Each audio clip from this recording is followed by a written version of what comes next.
You're listening to Inside Real Estate, your source for all things mortgage and real estate related.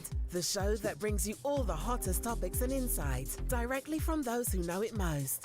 Now sit back and enjoy the show.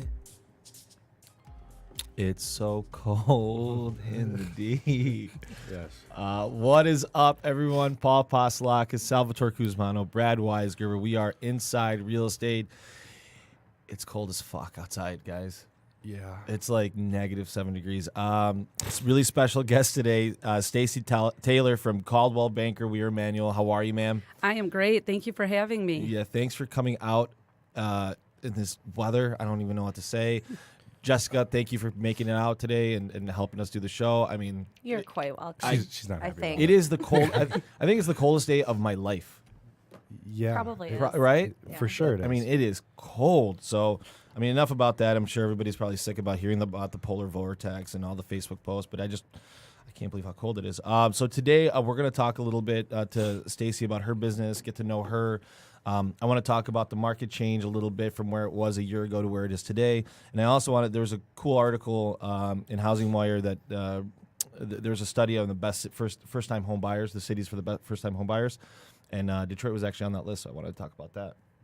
I thought we were going to guess which ones were on there. Yeah, I mean, you can guess the rest of them, but Okay. all right. Could we guess? All right. Could we play a game where we guess where Detroit was? Like on the map? No, like on the list. Was it like top 100, top 10? On the list. What number it was? It's top 10. It's in the top 10, man. Jesus Christ. So, Stacey, welcome to the show. Thank you. Really excited to have you on. You have a lot of awards. You've been in the business for a while. You know your stuff. You're just ranked 11 out of 600 agents in 2018 for Coldwell Banker Weir Emanuel. You've been featured in Our Detroit. You have done. You have recorded a show that we can't actually talk about that's on a major cable network that's going to be airing pretty soon. That's correct. That's pretty cool. It was really fun. It was probably one of the coolest things I've ever done. Really? Yeah, it was awesome. I have so many questions about that. I know we can't get into it too much, but I'm curious about that stuff. So obviously, Stacey, why don't you tell the audience a little bit about your background? How did you get into real estate? I mean, you kind of had your license for a while, but you weren't totally it wasn't like your career. That's right. Right out of college, I planned on going to law school, and then I kind of had an identity crisis. I had worked for attorneys for 2 years in my undergrad. And really, what I thought was, these guys are assholes. I don't really want to do this, and I don't want to spend $150,000 to do it. Fair. So we did a lot of real estate law at the firm I worked at, and I thought, I can do that. So I got my license, and then right after that, my husband at the time decided that he wanted to get into the excavating business. He had grown up in it and decided, he wanted to get into it, being self-employed. So we bought one dump truck, and that within a year turned into a full excavating company with 8 employees. Wow. So, we were young, we were arrogant, we didn't know any better. We had got into it at a time where you really couldn't lose. So we continued to grow, and I had my license, but I didn't do anything with it. I kept up with education. I used it for investments, that kind of thing. Maybe like a friend or family here or there, I'd do a deal. It was fun. It really was just a hobby. Fast forward, we're at the peak of the construction time, and I didn't have time to even keep up, with it. So I put my license in escrow. Well, then, the fatal crash happened. 2008. And yeah. at that time, we worked for just about every big builder in the state. You name it, we were in that subdivision. We did all of the grading, excavating, you name it. So nobody paid us. And, at one point, I think I had 380 liens on houses, all of which were upside down. They were uncollectible. So we scaled way back. We managed to survive, but, we scaled way back down to just a couple employees. We were kept it really simple. Well, that was not the time to get my license out of escrow and sell houses. Right. So I still didn't do it. Come 2014, we were pretty much on track. And some things came to light which made me realize that I needed to get a divorce, and I had to walk away from the company. Something that you worked so hard to yeah, right? we grew up from the ground up. Yeah. We did millions of dollars in sales. We were very proud of the company, but I couldn't continue to own it with him. Right. So 2014, I got my license out of escrow just to sell my own house and buy my new house. So that's all I did. And I worked on the legal battles, of distancing myself from the company. 2015, I was still kind of continuing that same thing, and I tried to be the CFO of the company I used to own. That didn't work. Come to find out, you can't really work for your ex-husband. That was a recipe for disaster. I can't see that working out. Yeah, and come to find out, I was the money person with our company, and without him having to report to me, in a marital sense, he partied like a rock star, and as it turns out, you can't really run a business when you do that. Right. So that fizzled out. So that was not even fizzled out. Yeah. We're going to keep this G-rated here. Yeah.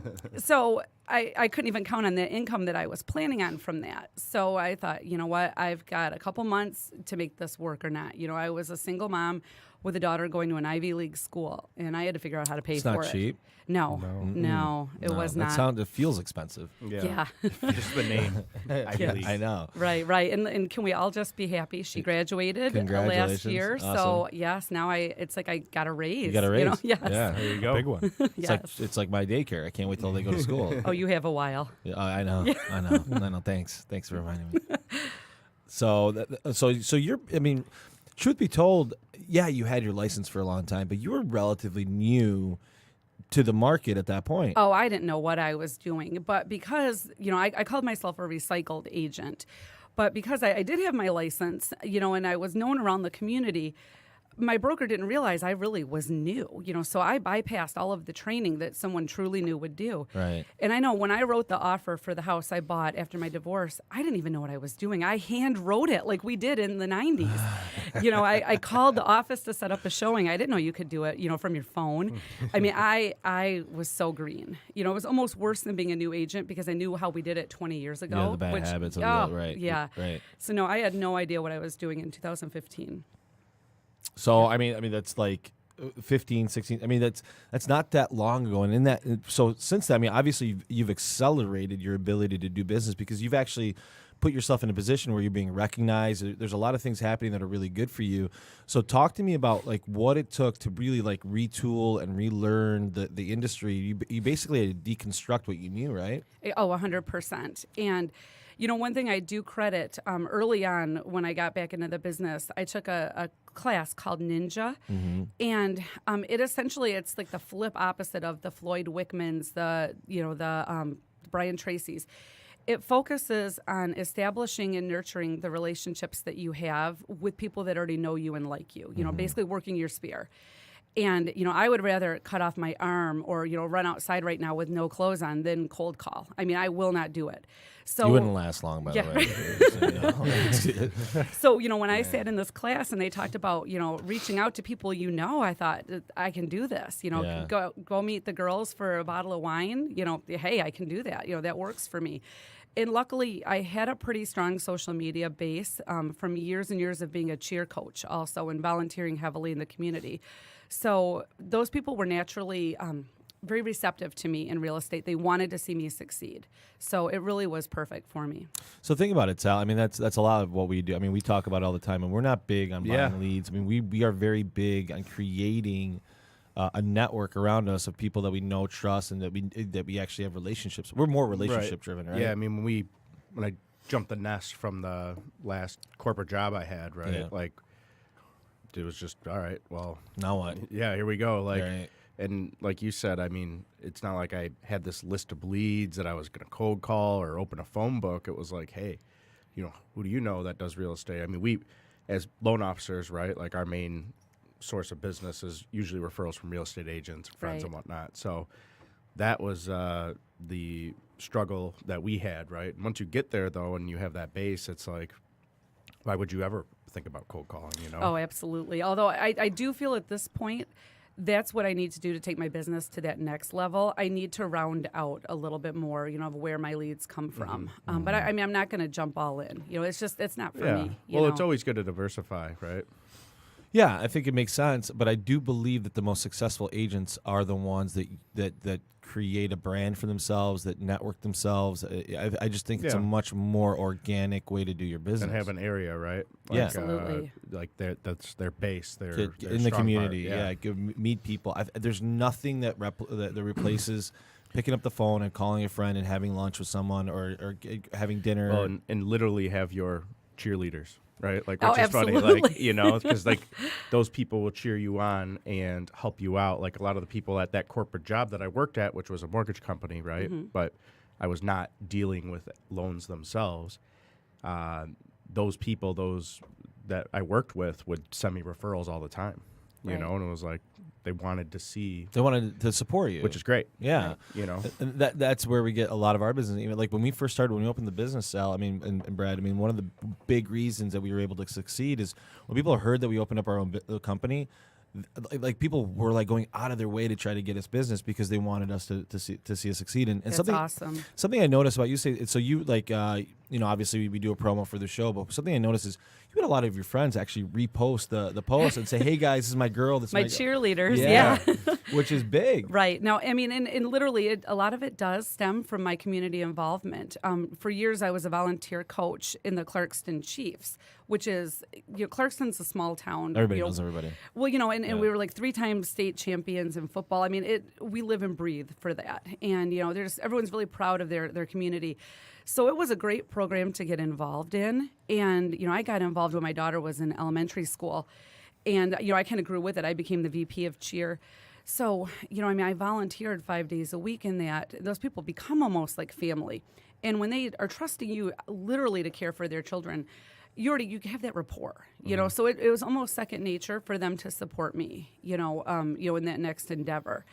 And, you know, my divorce was pretty spectacular in a small town. Spectacular. Wow. All right. And, you know, I mean, I had, you know, I won't get into it, but suffice it to say, I'm very involved with, you know, domestic abuse. You know, it's something I feel very passionate about.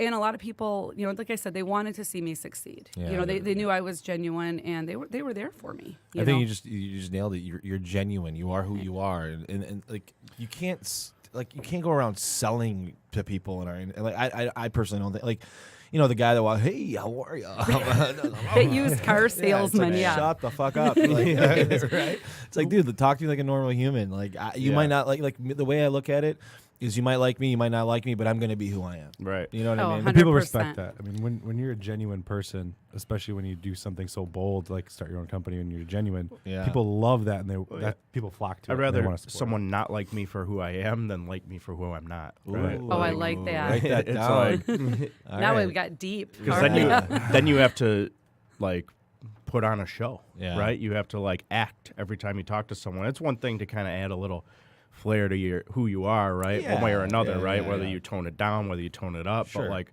to completely act douchey, false, yeah, it's like why? Yeah, Like, if I you don't want to can't do deal with that. me, I don't care if you want to do $10 million worth of business with me this year. Like, if I have to pretend who I am, I'm not gonna lie to you. kick rocks. I spent I don't know if the audience knows it, but I spent a lot of years doing phone sales, a lot. And when you're calling leads over the phone, you get desensitized to people and who they are. And like, I lost my ability to be a human. I was just that. I was just bashing people over the head and just closing the shit out of them, trying to get them to like do mortgages, right? Right. That's who I was, and I literally was such a douche. It was like I wasn't even human anymore, right? Yeah. And it took me a little while to like reprogram my brain to be like, wait a minute. I mean, I could just be like a myself and be nice to people, and I can get business that way. Well, that whole system, and like it kind of makes you desensitized. Sure. because you're just the terminology around it is you're calling leads, you're buying leads. You're not They're talking to humans, right. How much of a We're like a relationship can you build referral with as a someone person. that filled out their name on Lending Tree? No, you make it Right? feel good for a Like- minute because you want something Yeah. from them, and Hey, they I'm give you your what they friend want. for 30 days, and then you're gone. Yeah, Right. and then not even 30 days, 10 minutes, so I can get your credit card number, so you can pay for Right. that appraisal, And and then I'm you out. get passed off, Right. right. So I mean, talk to me. So when you, obviously you went through some pretty traumatic stuff, and you had to basically reinvent yourself. Talk to me about how you personally got over the hump of like the fear, the stress. Because dude, I'm sure you had nights where you didn't sleep. Oh, I still do. Yeah. Right? I'm my worst enemy. Right. Yes. So like you're like, so talk to me about like the mentality that you had and what gave you the ability to kind of succeed in the face of that adversity. You know, I came from an entrepreneurial background, which I do think helped me. You know, I mean, I haven't worked for someone else since my college days. So I was used to kind of thinking, okay, if I want it, I got to go get it. Right. And so I was okay with that. But I chose a company that I really respected, our broker. I needed needed something comforting at that time, something that would push me a little bit, but not too much. And I had that in my office. He really was like a father figure. That's awesome. And, he's the one that encouraged me to go to this ninja class. He knew I needed it in my life, more than anything. And, really, I can't say enough about that, like, intensive training session. Oh boy, someone's calling me. Amateur Should probably hour? turn that off. John Hill, don't call me right now. It's, you know what I'm doing. But, I would just say, I practice some habits almost daily. One of the key things that Ninja teaches you is to try to start and end your day with 3 daily gratitudes. And I know that sounds kind of dorky, Right. but they want you to come up with something different. Like, don't wake up and say, I'm thankful I woke up. No, you need to really try to come up with something new. And it's hard to wake up and be an asshole if you do that, or to be ungrateful. Challenge accepted. Once in a while, I am thankful I woke up. But Yes, not gonna lie. Sal, there's some days I'm happy you Right. made it to work, dude. So that really did help. I do. I'm one of those people. I like those positive affirmations and those motivations. Like that will boost me up on a low day. Yeah. And otherwise, I just, I do spend a lot of time on social media, just reaching out to people. Every post is not real estate related. Like, often I will kind of like slip in a little real estate. Like, I might post a selfie with my bulldog and I, with some sold signs in the background, and say it's a good day to go out and, hang some sold signs. So I'm reminding people I'm in the business, but I'm not, who do you know that's thinking about buying or Right. selling in the next 2 Right, months? right. God, I can't stand that. Oh my God. You know what Give me grinds your my zip. Give me your you zip know what code. grinds I'll my give you. gears? Yeah. Like, blows me away. Like, makes me want to just like rip all my hair out and bash my head into a cement wall. Wow. Okay. When I see online, who's working today? And everyone's like, I am, me too, I am. It's like, well, no shit, it's Wednesday. Everyone's working, dude. I've been So what, it's a seeing- little cold out? Yeah. Who's working today? Everyone. Everyone. If you're not, you're an idiot. Yeah. Like, I joined a bunch of like Facebook real estate related business pages because I am trying to shift my business a little bit more, to encompass things that I don't really do, lead generation. And I But you noticed do. that, But I think you do. well, and you don't realize it. I do it. Yes, I'm not nurturing cold leads. Yeah. So I'm almost ready to jump back away from them already because it's like on Christmas Day, who's working today? How many appointments did you set? Who's holding an open house on Super Bowl Sunday? It's like, dude. And I was like, that's just not for me. That works for them, but that's just not me. well, it's like everyone taking a picture of themselves and seeing who's bigger, right? It's like, cool, bro. Yeah. Like, yeah, it's Christmas Day. Wait, what do you mean by big? Yeah, I what think does that- what does maybe that it went mean? over your guys' Yeah, I heads got it, because I don't yes. think you'd Yeah. ever have the Yeah. confidence I think to do we're it. too juvenile. But Bigger. ultimately, like to me, that's the mind blowing stuff, and this like fake motivation that. Sorry, this is a little rant of mine. We talked about this. You and I talked it's about like this. people posting selfies at 5 a.m. Like, and maybe that's what they need to get going. No. They did that once. But they just want the likes. They want the Right. attention, and the only attention they're getting is from people who also need it. Yeah. Right. Right. Everyone Yeah. who's already up and working anyways is Yeah. like, This isn't. You're an idiot. They're not even on social Yeah. media. Yeah. Like- They're like, I'm They're working, minute- bro. yeah, like Right. cool, bro. Yeah. Like, if you have enough time to take a selfie in the Yeah. gym. Well, so that one was funny to me today. I was sitting in my car and who's working today? Look. It's Wednesday, so hopefully everyone. Right. I, the post so office. to talk about Well, yeah, a couple people. to talk about motivation just for one second, I think it's absolute bullshit when you hear like, oh, Mondays are the best days and blah. Look, Mondays fucking suck. It's cold outside. Being an agent and showing houses right now fucking sucks. It's what you choose to do with that information, which is the difference, right? I choose even though Mondays suck, I wake up and I go to work, right? It's cold as shit outside. I still chose to walk in here and do this show because this is what we do. Yeah. Well, and I think you can have the We drove positive here. affirmations, like you said, of being thankful for some things, right? But I'm That's not different. necessarily thankful for my alarm going off Monday morning. Right. Like, And I mean, and while I'm thankful for it, I know I have to get my ass out of bed and go hustle for it. Yeah. too, Yeah, You know, so sometimes I'm thankful for the hustle. Right. You know, I'm thankful for the 1 a.m. text from For someone sure. that wants to see a house. You Yeah. know, It's like, let me Yeah. kick you in the nuts and tell me that you're thankful and for it is hard sometimes. I mean, yeah, sometimes Well, I I'm like, think what that am I thankful for? part Like, of- I don't even know. part of being successful is not. I mean, granted, I'm sure there's successful people who post those texts that say, or the Facebook post, "Oh, can't wait for tomorrow morning. I can't even sleep. It's Sunday night." It's like, So over the but top. I feel like part of being like good is not lying to yourself. Yes. and just Right. saying, Yeah. you know what, like tomorrow's gonna suck. Yeah. But I'm gonna wake up. I'm gonna do it. I'm going to get through it, 'cause and I'm time bad. will fly. I'm a badass, and I'm going to be able to handle that. And right? at 6 p.m., I'll be at home, and I can eat whatever I want, watch whatever I want on TV. Like lying about Right. things that are hard, whatever I want. it's almost like that's for me. It's short lived, Stacy. Right? If you lie to yourself about like working out, right? People are like, "Oh man, I love," but at some point, working out gets hard. Right. Well, in our business, Usually day one. Right. I was going to say when you walk in the door. in our business, I feel like the biggest issue is people lying to themselves about things working or not working. Like, Yeah. like, we listed this house. We accepted an offer that's like $30K over appraisal. The buyer's not prepared to bring the money. We know that. He didn't sign an appraisal guarantee. My seller's not prepped to bring their price down, right? Right. But I Which got- is but I- cross. And the common question I get, right? Because we'll write a deal that's 10 over with concessions. The deal won't close without the concessions, right? Right. And it's like, I'll always ask if the listing agent calls me, have you talked to your seller about a low appraisal? We'll cross that bridge. No, we haven't. And then it gets there, and it's like this whole big deal, right? But what I do realize, too, is that every deal that we've wrote, at least for the most part, is like something that can be figured out. Yeah. It always seems doom and gloom and the sky's falling, and then it's like 2 days later, up, clear to close. We figured it Right. out. There is almost always a solution, and I went do. I yesterday. tend to under promise and over deliver. I'm That's a very right way to honest do with it, my yeah. clients. And, I try to have them as knowledgeable as possible. But you're right. It's a frustration because there's a lot of agents that don't do that. They're not diligent. They're very focused in the right here, right now. Let me just take this listing. I don't care if it's overpriced.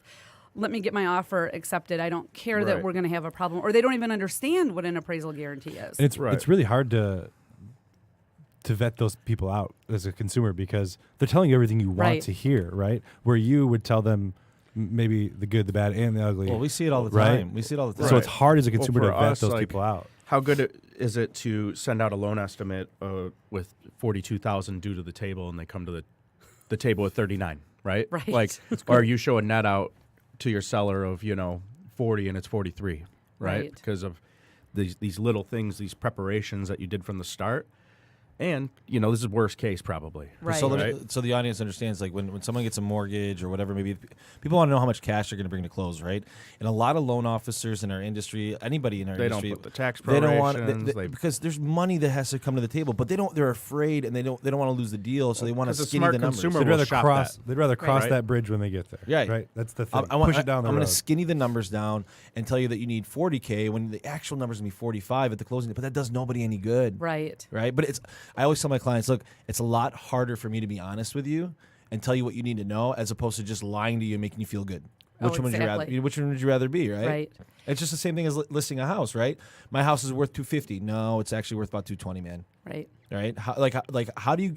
So when you talk to a client about listing their house, it's got to be difficult because I don't deal with that part of the transaction. Obviously, it's got to be difficult to be competing with these people that are just telling them what they want to hear. Oh, it's probably one of our biggest frustrations, from the more experienced agents. And honestly, there are a lot of us out there that are hoping, with this little bit of slowdown, it's People going get out of the to market. weed them out. Get out. Yeah, they were part-time anyway. They're going to go back to their other jobs. And we all are kind of happy about that because, we call it buying listings. And I've had it happen a lot in the last 3 months. I go on a listing appointment and, and I know my market. My comps are pretty spot on. I give a range, but it's pretty dialed in. And they say, well, I met with, Susie over here, and she told me I can get 30K more. Well, who are they going to go with? Right. They don't care. I can dazzle them with the best listing presentation and the best stats. But if it's 30 G's. yeah, at the end of the day, that's all they see. And it's like you were saying, too, with your loan estimate.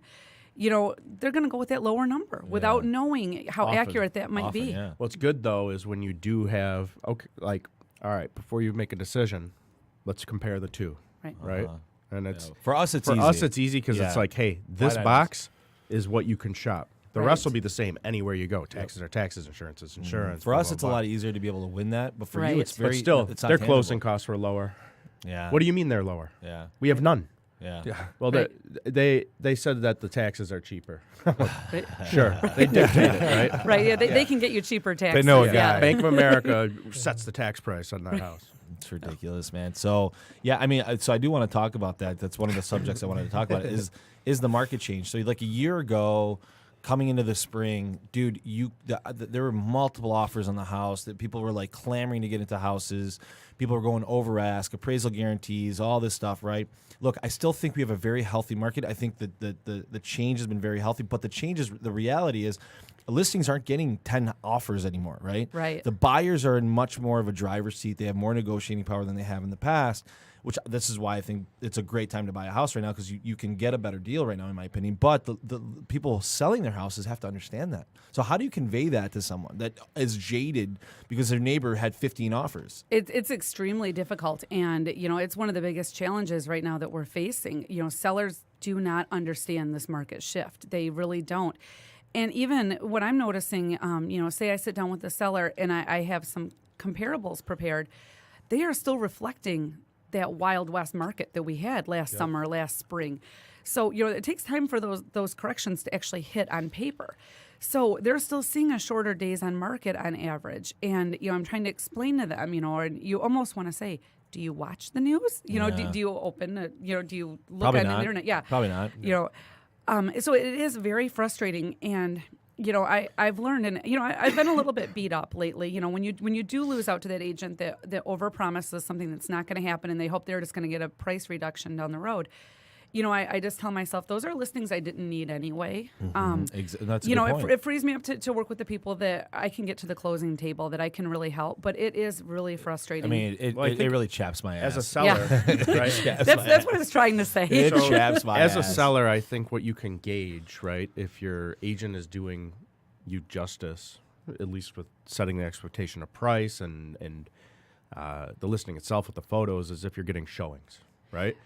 If you are getting showings and people aren't putting offers in, right, and you're not getting feedback, obviously you're probably overpriced or something's wrong with your house. Oh, absolutely. Right? And that is, I really try to educate my sellers. And, I think moving forward in this upcoming market, those are the agents that will succeed. The ones that they offer value. They explain things like that to the seller.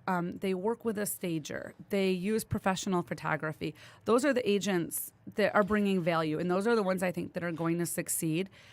But value. It's all about bringing people to the house. Well, right, and like then you from there, said, I mean, if you're getting 10 showings a day but no offers, something's wrong. Yeah. Right. Something is definitely wrong. Well, I've heard recently of lots of showings or a decent amount of showings, but No and then offers. they also ask for feedback, right? And like the house, but we think it's overpriced, Right. And sometimes But it's got to hurts. be satisfying. So Truth hurts. Obviously, it chaps It your does ass suck. when someone comes in with a higher number, but it also has to be mildly satisfying to see that thing sit for 90 days. It is. I'm not going to lie. Look at that face.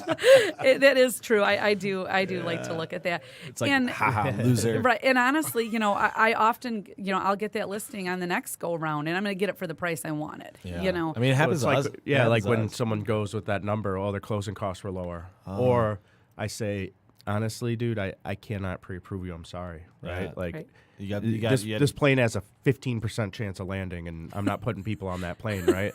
And Great analogy. we, like, Motivational Wednesday Yeah, there. You're gonna die. come 2 weeks later, the agent who referred me, well, they got it done through whoever, or they worked through. And once in a while, I do get a call. Yeah, we closed. Hey, you make right? me say, yeah, but for sure. I wasn't willing to take that risk. But often it's, hey man, can you bail us out? Like, well, like I told you, you got to Yep. pay this off, this off, this off. You can't do it. Right. Yeah, we'll pay it off. We'll pay it. I had a client once leave me a message that I saved, and I still have it to this day. And literally, he goes, "Paul, I'm calling you because I need your help. I want to tell you, you were right. I was wrong. I repeat, you were right. I was wrong." And it made me smile. I mean, but then again, I felt bad for him because, like, he Paul had to, plays that every morning. Right? That's my reaffirmation. Because my wife tells me I'm wrong all the time. I need something. So, I mean, look, the market has changed. It's the reality of where we are. It doesn't mean that it's an unhealthy market. Right. I actually think it's a healthier market because we were overheating. Oh, I agree. I mean, prices were going up, at an astronomical rate that we just couldn't sustain. So I feel pretty confident about where we're going now. It's definitely more of a buyer's market. For sure. But that's okay. That's okay. It's okay. It's okay. It's a healthy market. We're Well, good. it's allowing the people who have a home to sell to buy.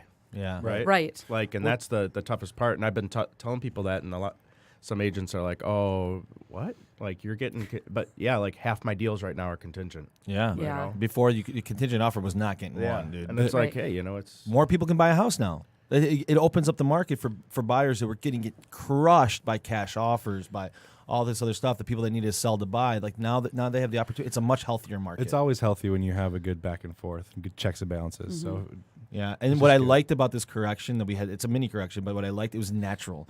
Nothing external caused it. It wasn't like there was a bomb that went off or that it was very natural. It just sputtered out a little bit, and we're in a much better spot. But look, we saw 5.3% appreciation year over year. We're still going to have appreciation next year, but it's not going to be as high. Right. The housing market is part of the most stable part of our economy, considering. what I think will be interesting is the, and I don't think it will be major, but the wrench that potentially the government shutdown set in the growth of our economy to set interest rates on the path that they were, which was everyone was saying, probably 5.5, 6. Right. I mean, rates are low again, right? And I do believe that a lot of that is due to the shutdown and things of that sort. So now that the shutdown's over, I'm curious as to see what that will do to the growth of interest rates over the next year or so. Will it delay a recession? Will it spark one sooner?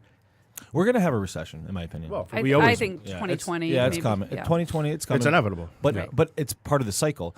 But just so people understand, the recessions don't mean 2008 housing crisis. No, Yes. recessions are like war. That's what people. Right? Like- What? They're inevitable. What? Well, Everyone's gonna die. They're They're like inevitable. taxes. Taxes are inevitable. Well, no, like Yeah. a war is, there will be another war, right? How bad it is, we don't know. There's different conditions every time that cause it, and And every war's a little bit they have different. it. Some That's last pretty long, some last 10 years, some last 2 months. Yeah. Right? Right.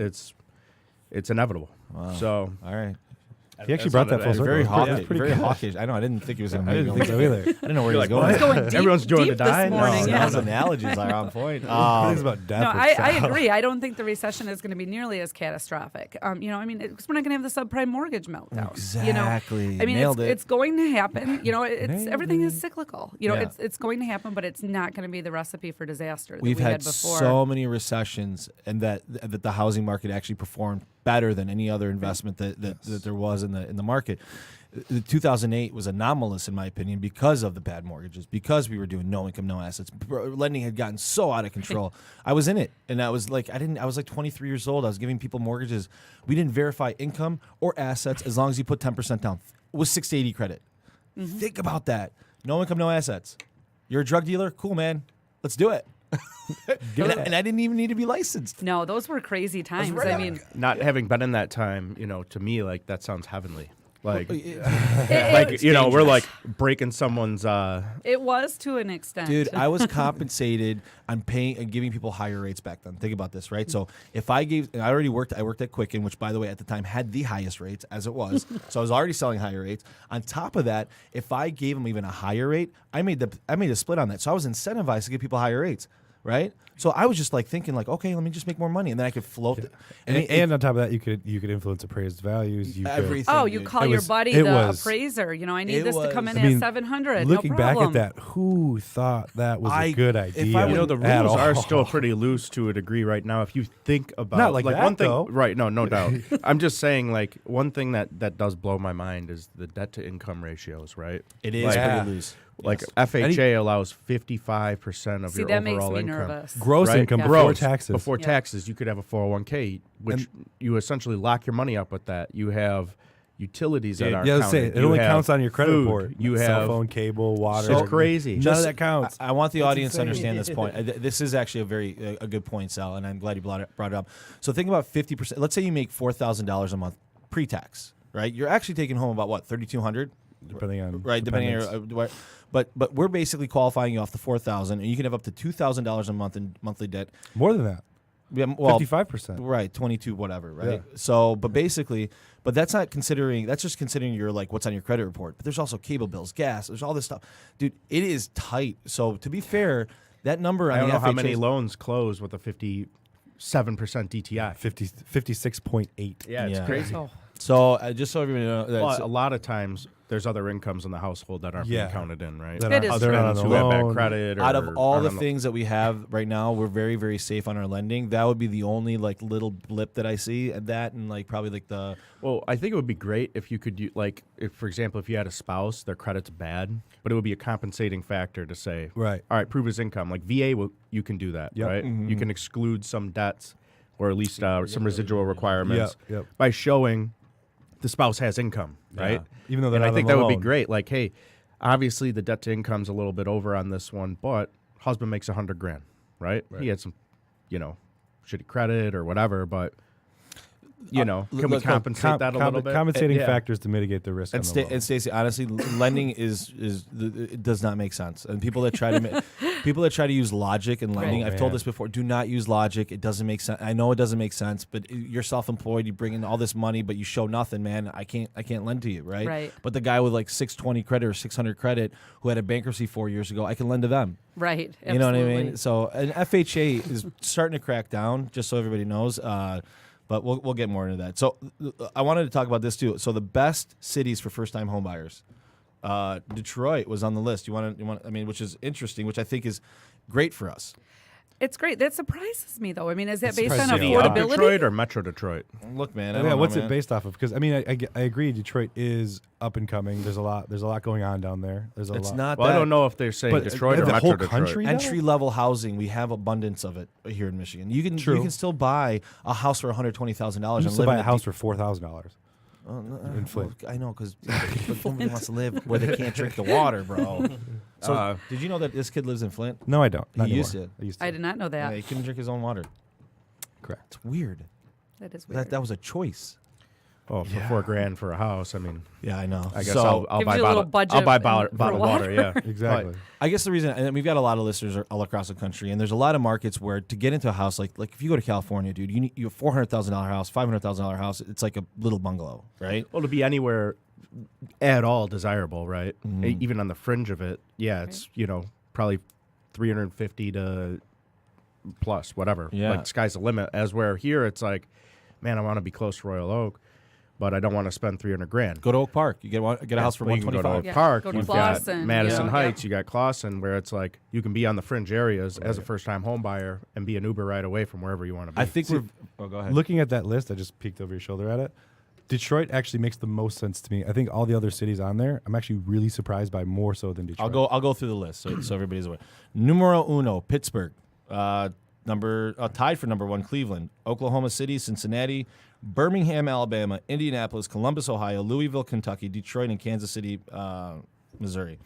So, look, I mean, these cities, I don't think they're like, look, the idea is if you're a first-time home buyer in the Metro Detroit area, I think we're fortunate that you can get into a house at a relatively cheap price, right? Wouldn't you agree with that? Yeah, absolutely. I mean, it's a good thing for us. I think millennials are going to be big. Don't you agree going forward? Oh, I do, 100%. That is definitely, our next big buyer segment. We're already seeing it, For right? sure. I mean, a lot of people that we work with, Sal, are like millennials, right? Yeah, like I you. would say the average person buys, as opposed to probably our parents, right, who are buying their house, or their parents buying their house at age probably 20, right? Figuring that, I don't know how For it worked out. $30,000. How do you market to a millennial? But nowadays, these days? yeah, Snapchat.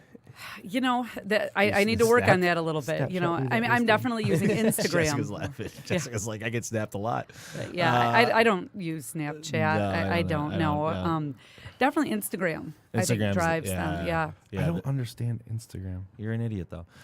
Isn't it just so- pictures? It was the I don't Flint water. I don't understand it. Brad, I'm just an old soul. Yeah, well, no, Instagram's cute, gonna be, but social in general. Right. So I wanted to get. So one thing that you said earlier, and I wanted to circle back to it, is that you use your personality on social. And what I think a lot of people don't understand about social is it's very personable, and it has to be honest, and it has to be who you are. If people will feel the fakeness right off the bat. What are you laughing? Who's working today?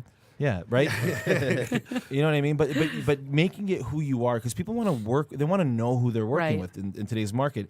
back in the day, people wanted the bells and whistles, and I felt like, oh, I got to work with this guy because he works at this firm and blah, blah, blah, blah. No, people want to work with people they like. Right. And you're so right. I mean, I know, when I got my license back in the 90s, and the top producers, they were the ones that went to like the Floyd Wickman thing, and they had the big car magnet, and they drove the Cadillac, and they wore like the gold blazer, and they were used car salesmen. Yeah. And we've shifted so far from that. People want real humans. They want to work with someone that they trust. I mean, they're trusting us with their biggest financial investment, whether they are that first-time buyer or, it's their move-up $500,000 home.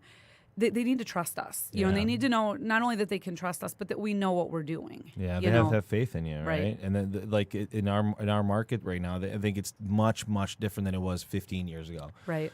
Trust and being human, and because everybody's transparent now. I can look you up in 2 seconds. Right. I can know everything about you in 2 seconds if I really wanted to. Right? You're on Facebook, whatever it is. Like, we all are in today's world.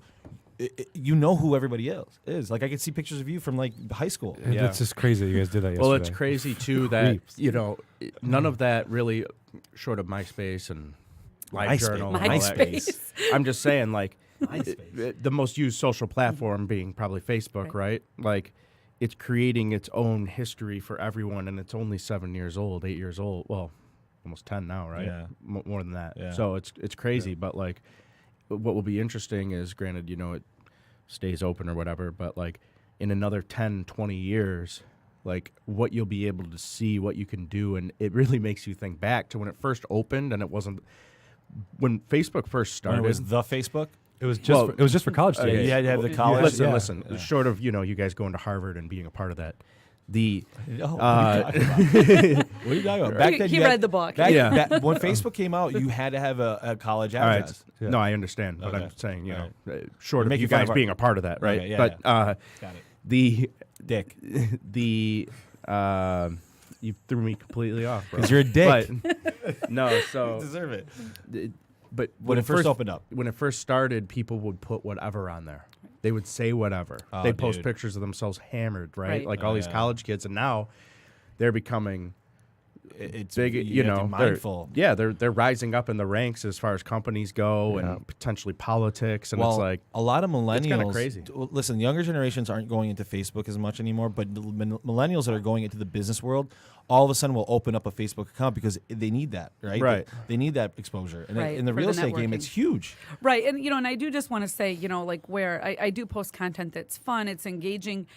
You also do have to balance that out with industry knowledge. Yeah. Like I don't want people to just come to me because I coached their daughter 10 years ago. I taught them how to do a back handspring.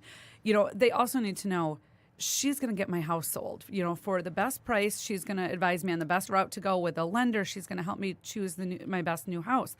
So it is a balance. You have to throw that content out there too, but balance it with fun. Balance it with your personality. Yeah, That would be my advice. You have to add value. If someone comes to my feed and there's no value add, and it's just me. I mean, look, my kids are cute and all this stuff, but you got to add value. I right? think, but you also have to be relatable, right? Because Right. like you guys said, people want to deal with a real person, not someone fake. So if Yeah. they can see That's a balance. you out on, in the fall going to an apple orchard with your family, like, oh, with my dog. we were there just this past weekend. Oh, by the cool, way, you're a yes. human. Nobody cares about what you're eating, and nobody cares about the Bugatti that you rented in Vegas. Like, don't be douchey on it either. Just people, just be prepared for that. So we do this thing called 3 questions. you didn't tell me about this part. Oh, we don't. No, Okay. no, It's yeah, just we a don't. surprise. This is a surprise. That's how we know if you Surprise. actually listen or not. So 3 questions we ask. We've been doing this lately. So first question we ask everybody is, what scares you, Stacy? Personally or professionally? Pick Either? Interpret it Okay. however The you question want. is just very Um, open. Definitely failure. Just right now, definitely to maintain the goals that I set for 2018. And, I upped them a little bit for 2019. So now I've got to have that path on how to get there. And it scares me not to, because I am out there and it's public, So if I have a down year, it's a public embarrassment. Right. And, my kids are counting on me. So that scares me. And I'm counting on me, So that's probably my biggest fear. Fair. Yeah. Very fair. Very fair. I would argue probably your biggest motivation as well. Absolutely. Yeah. That's a great point. Yeah. Well, yeah. and also it's funny because failure is also necessary for success. So it's like all For part sure. of this weird circle. Failure is a weird thing. Like we're scared of it. We need it. We don't want it. It's like very odd. Okay, if you could be one animal in the animal kingdom, what would it be and why? Does it have to be a real animal, or could it be like a? No, unicorn? unicorns don't count. Like a narwhal. Jesus Christ. I fucking hate just Oh my clarifying. God. One animal. I guess maybe a dolphin, because they are intelligent. But I love the Caribbean. So I'm not gonna lie. If I can get to that If I could ocean and just beach swim- one yeah. way or another. You're like, I'm gonna just swim around. Yeah. I think dolphins are way smarter than we think, man. They are really wicked No, smart. they're crazy. No, Yeah. I think most people know that dolphins are really smart. I don't think we know even how smart they are. I think we underestimate them. I could agree with that. I think they Yeah. I think they they communicate. I mean, they have full-on conversations by clicking, man. dude. Can that be clipped out? No, we're not For clipping that more out. posts? No, Yes. no. So, hold on. If you could go on a date or have a dinner, sorry, not a date. If you could have dinner, darn it. if you could, well, either or. If you could have dinner or a date with one person, who would it be and why? Oh no. Come oh on, God. come on. You can't say Paul. I mean, I'm not fun on So I dinner. can't say I don't want to say something like Channing Tatum. Let's keep it real. Why not? Anyway, why not? it doesn't matter. I mean, come on. Channing Tatum's No, hot. honestly, probably Michelle Obama. Oh, that's I a just, good one. I think I have so much respect and admiration for her, Yeah. and one dinner would never be enough for all that I could learn from her. She's a boss. She is. She's And I bet you it'd be really good food too. You think so? Oh yeah. I don't know. My son. I mean, it's not going to be like going to White House and getting McDonald's. Relax. I have to say this. My son, when he was in junior high, came home so upset. And he's like, Michelle Obama is ruining my life. And I'm like, what is wrong? They took away all of the snacks, all the Yep. good stuff. He's like, she's literally ruining our lives. Like, he was so serious. It was all Michelle Obama. Because of the She food- ruined food- lunch. yeah, She ruined yeah. lunch. Dude, growing up, lunch was like, we had some shitty ass food, man. Like, I think about the Garbage. stuff. Dude, walking tacos were heaven. Yeah. Remember double nugget day? All day, dude. Yeah. I'd get double nugget day all day. We had open campus, and so we could just go. We go to had McDonald's or the Burger best King every subs, day. dude. Honest to God, the subs were so good. I still crave Really? it. They had the best Italian too. It was just unbelievable. I remember we used to have with salt bagels. They're like at Eatery $3, Ranch. yeah. So good. The salt bagels are so, those like long, thin ones, they were so good. Yeah, you'd Yeah. fall asleep at your desk. I'd fall asleep at my desk no matter what. Remember how shitty high school was? Dude, it's crazy when you look. Like I hate you high think school. about like how long of a day that. What does time to school start? 7. like 7, yeah. 7:50, That's tough. That's rough. But you're out at like 2. It's heaven. 2. No, 2:15. What? You know what? No, 3. I think ours was like 8:05 to 3:15. Maybe it was 3:15. I Yeah, don't it was know. 3:15, but yeah. I thought it was like 2:45. You guys are younger than I am. Well, I mean, Sal. You can remember it better.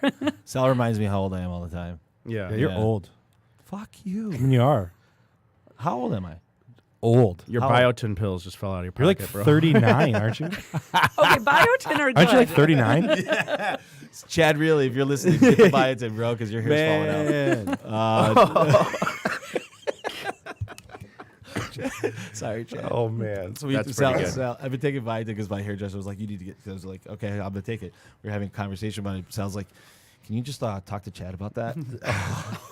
Man. It's great for hair, skin, and nails. It really is. It's really good. Yeah, we might have to replay that part for Chad. He's gonna be Well, all Chad, shook up. yeah, Chad's gotten kind of like messed up on the last 2 shows. Fortunate for us, he's our partner, never listens to our show, so Yeah. that's good. Listen, Stacy, thank you so much for being on the show. It was an absolute pleasure. I'm really excited to see you do your thing. I'm really excited about the show that you did on the cable network. I will invite you. I'm going to host a party, a You are? viewing party at a bar. I want in on that. Clarkston. I Yeah. want in on that. Okay, yeah, we'll Yeah. partner. We'll do some business with that. Yeah, I will let you guys know. That's exciting. That'd be awesome. That's exciting. So was it an interesting experience? Oh my God, it was so cool. And when I got an email from this cable network, and I thought it was a joke. And I said to my boyfriend, this network emailed me, and that's kind of my guilty pleasure to watch this channel. And he said, they're probably telling you log way too many viewing hours, And I didn't even Crashing our respond, servers. Yeah, I thought it was a joke. So then they emailed me again 2 weeks later, and they asked if I had any clients that fit the parameters. And, so we went from there, and they were talking to hundreds of agents. So we kept getting further and further in the process. And I had nominated a few sets of clients, and they ended up choosing some from Clarkston. And That's it was awesome. awesome. It was really cool. And it should be a big boost overall, because the show is like they kind of called it Southeast Michigan or Yeah. Southeast Oakland County or something like that, which really wasn't where we were at all, but that's what they called it. Yeah. But it was really cool. I mean, a whole crew comes out. We had like a crew of 8. How we long had did you tape for? 4 days, 12-hour Oh, days. that's it, yeah. There was a production assistant who would ask you your lunch order. He brought you latte at 2:00. I'm like, I could get used to this. It was a blast. It really was. Well, that's awesome. Well, we'll be looking for that. Absolutely. Stacey, tell the audience how they can get a hold of you if they need to get a hold of you to buy, sell, anything real estate related. Absolutely. My phone number is 810-560-9857. And my email is staylor@cbwm.com. Give your number one more time. 810-560-9857. Stacey Taylor, absolute pleasure having you on the show. Thank you I know very you're a much. little nervous. We did a shot earlier, but you did fantastic, just so you know. That was awesome. Thank you so much for this opportunity. Absolutely. Thank It was you. awesome. So thank you for everyone for listening. We really appreciate the support. I can't believe this podcast has been going on as long as it has, and we're getting as much support as we've got. Catch us on irepodcast.com, PodcastDetroit.com. Go to anywhere you get your podcast. We're there. All right? Just Google podcast. Yes. Jessica, thank you for doing all that you do. My pleasure. Yeah. You put up listening to us idiots. For like, yeah. I'm like, I'm just doing my job, Yeah. but I appreciate I love She it. that. thought the love Chad it. thing was funny. Yeah, she laughed hard at was. the chat. All right, everyone, have a wonderful day. We are out of here. Stay warm. Real estate, the nation's top was real fun. estate podcast. Don't Thank you forget so to much.